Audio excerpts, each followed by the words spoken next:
El dia de la Pentecosta té lloc el compliment de la promesa que el Crist havia fet als apòstols.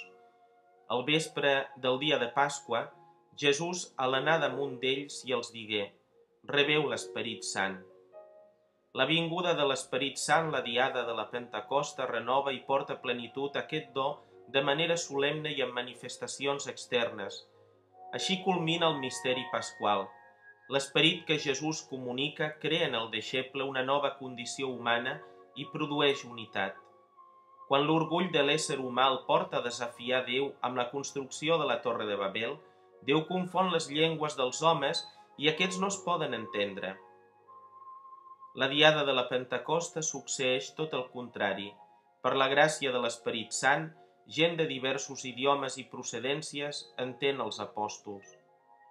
L'Esperit Sant és el mestre interior que guia el deixeble cap a la veritat, el mou a obrar el bé, el consola en el dolor, el transforma interiorment i li dona força i capacitat noves. El primer dia de Pentecosta de l'era cristiana, els apòstols estaven reunits en oració juntament amb Maria. El recolliment, l'actitud de pregària, és imprescindible per rebre l'Esperit. De sobte, com si es girés una ventada impetuosa, se sentí del cel una remor que omplí tota la casa on es trobaven asseguts. Llavors se'ls van aparèixer unes llengües com de foc que es distribuïen i es posaven sobre cada un d'ells. Tots foren plens de l'Esperit Sant i es van posar a predicar amb valentia. Aquells homes atemorits havien quedat transformats en predicadors valents que no temien la presó, ni la tortura ni el martiri. No és gens estrany, la força de l'Esperit era amb ells. Davant d'això cal que ens preguntem: com és la presència de l'Esperit Sant a la meva vida?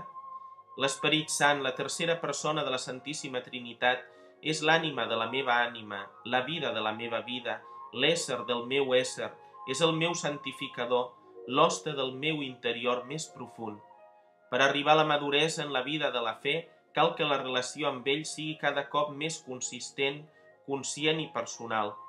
En aquesta celebració de la Pentecosta obrim de bat a bat les portes del nostre cor.